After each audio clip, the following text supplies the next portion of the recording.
It was the beginning and the end of that highway. You didn't talk back.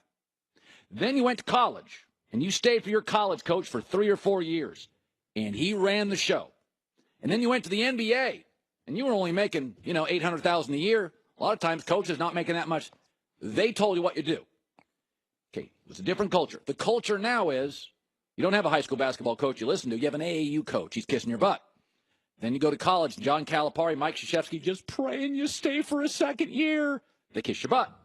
Then you go into the NBA, and now the players make so much. It's a players' league.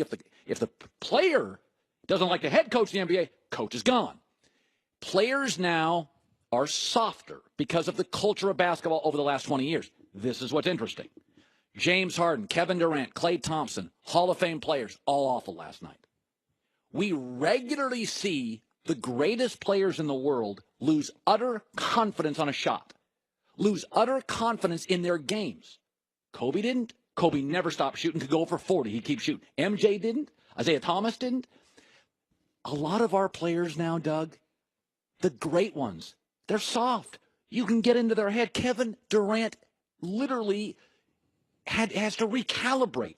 He fell apart. Is my theory crazy? No, it's not. I mean, I think it's also, you have to add in a couple other factors. Okay, the way the game's officiated for most of the season allows them to be much more finesseful. Yeah. Of course, last night looked like the 90s basketball that we grew up with, right? Yeah. Grab, hold, city, freedom of movement.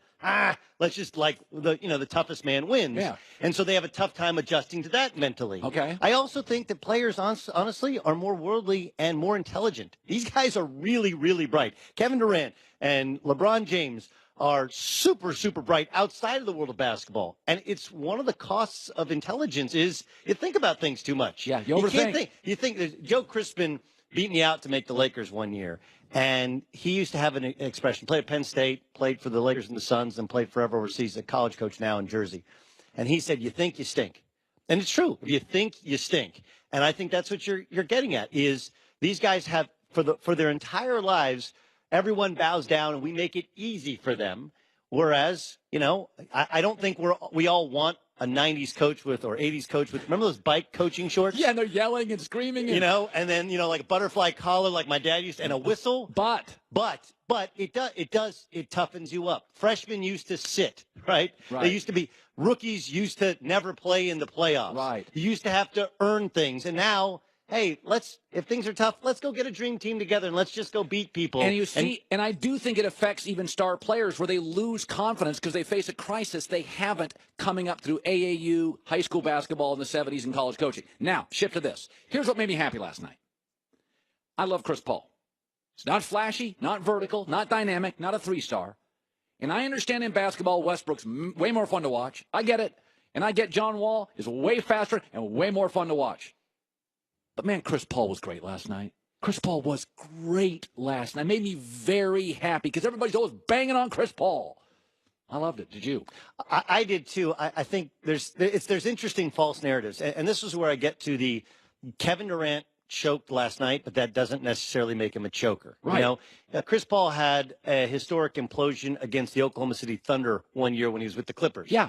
But he also had an incredible Game 7 against the Spurs 4 seasons ago. Yes. In which he hit the game winner and eliminated the Spurs from the playoffs. He also, last year, Game 6 on the road, they dominate. They beat the Utah Jazz in Salt Lake to force the Game 7. Now, they lost in Game 7, but the idea that he's a choker, that he could never get out of the second round in New Orleans, in Oklahoma City when the Hornets moved, or with the Clippers, is a false narrative. And last night it showed that when you give him the opportunity and you give him the space, even with the Warriors who they're longer than him, they sit on his right hand because he always wants to go right, he still found a way. He made some impossible shots, an impossible bowling pass where he throws it all the way across the court to Trevor Ariza. And I think he showed that it is a false narrative that he's been a choker. More times than not, I would prefer Chris Paul to be on my team and have the ball in his hands at the end of a game than the other way around. Yeah, and by the way, I get why people fall in love with John Wall and Westbrook. I get it.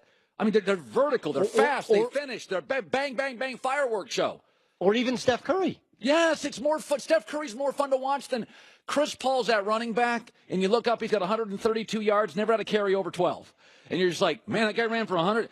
And all of a sudden, Ezekiel Elliott busts a 40-yarder, and it's like, oh, yeah, Todd Gurley gives you 5 yards a carry. He's not that flashy, but there's something to be said about a guy that you look up at the end of the game.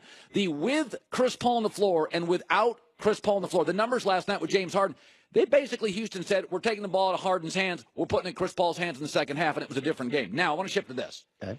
We know, and I think LeBron knows, man, we don't match up with the Warriors. But I'm sitting there thinking last night, dang, 3 games left, 2 are in Houston. Cleveland kind of matches up a little. Listen, Clint Capella or Kevin Durant. I'm watching that game last night. I'm like, think about 5 reasons LeBron could beat the Rockets. Here, I'll throw them to you, Doug. Okay. Houston hadn't been in the finals. We don't trust D'Antoni late. Better matchup without Durant. Houston hasn't faced LeBron much. And the Cavs would have the best player in the series, hands down. Don't they match up with Houston better, Doug?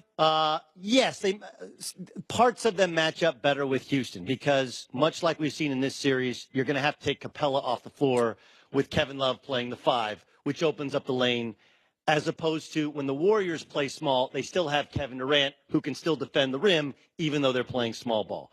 And the Warriors have 3 prolific scorers.